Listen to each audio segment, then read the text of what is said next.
नमस्कार, आदाब. न्यू विदर्भ स्वदेशी न्यूज मध्ये आपले सर्वांचे स्वागत. बुलढाणा जिल्हा प्रतिनिधी सय्यद इरफान यांची रिपोर्ट. पत्रकारांना धमकी प्रकरणी खासदार संजय दिना पाटील यांच्यावर गुन्हा दाखल करण्याची मागणी.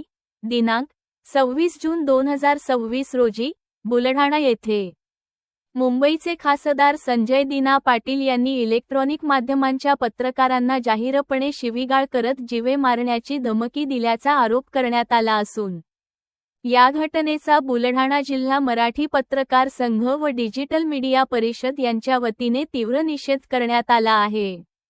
या प्रकरणी खासदार पाटील यांच्यावर पत्रकार संरक्षण कायद्यान्वये तातडीने गुन्हा दाखल करण्यात यावा, अशी मागणी करणारे निवेदन जिल्हाधिकारी व जिल्हा पोलीस अधीक्षक यांच्या मार्फत राज्याचे मुख्यमंत्री देवेंद्र फडणवीस यांना पाठविण्यात आले. यावेळी जिल्हाध्यक्ष रणजितसिंग राजपूत, पत्रकार हल्ला विरोधी कृती समितीचे समन्वयक राजेश डिडोळकर, प्रदेश प्रतिनिधी गणेश निकम, विभागीय सचिव जितेंद्र कायस्थ, अध्यक्ष गणेश सोळंकी यांच्यासह नितीन शिरसाट, विजय देशमुख, संजय जाधव, विलास खंडेराव, सुरेखा सावळे, दीपक मोरे, सुनील मोरे, अजय राजगुरे, प्रशांत सपकाळ, अभिषेक वरपे, अजय काकडे, राहुल चव्हाण, रेहमत अली, शेख आसिफ आदी पत्रकार मोठ्या संख्येने उपस्थित होते. पत्रकारांवरील धमक्या व दडपशाहीचे प्रकार लोकशाहीसाठी घातक असून दोषींवर कठोर कारवाई करून पत्रकारांच्या सुरक्षिततेची हमी द्यावी, अशी मागणी निवेदनातून करण्यात आली. संपूर्ण महाराष्ट्रामध्ये एक प्रकरण गाजते पत्रकारांना शिवीगाळ केल्याचं.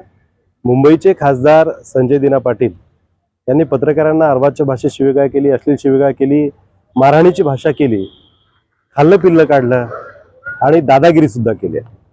आणि असे जे आहेत, जे संसदेचे लोकसभेचे सदस्य आहेत, अशा लोकप्रतिनिधींकडून असं उद्धट वर्तन अपेक्षित नाही आहे.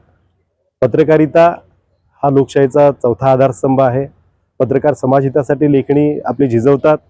पत्रकार हा समाजदक्ष असतो आणि ते प्रश्न विचारतात. त्यांच्या अभिव्यक्ती स्वातंत्र्याला, सुरक्षिततेला धोका निर्माण करणाऱ्या या वर्तनाविरोधात खासदार संजय दिना पाटील यांचा निषेध करण्यासाठी बुलढाणा जिल्हा पत्रकार संघ, डिजिटल मीडिया परिषद आणि इतर संघटनांच्या वतीने आम्ही या ठिकाणी आलो होतो.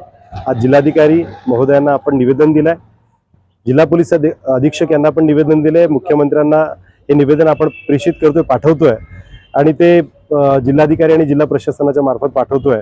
आमची मागणी आहे की पत्रकार संरक्षण कायद्याअंतर्गत खासदार संजय पाटील यांच्या विरोधात कार्यवाही करावी आणि त्यांच्या पक्षाचे जे प्रमुख आहेत एकनाथ शिंदे साहेब, त्यांना विनंती आहे की आपल्या पक्षातील लोकप्रतिनिधींना पत्रकारांशी कसं वागावं या संबंधातली एखादी कार्यशाळा आयोजित करावी आणि त्यांना नेमकं सांगावं की पत्रकारांना सोबत जे उद्धट वर्तन आपण करतोय आणि शिवीगाळ करतोय ते थांबलं गेलं पाहिजे. म्हणून ही विनंती आमची मुख्यमंत्र्यांना आहे, उपमुख्यमंत्र्यांना आहे.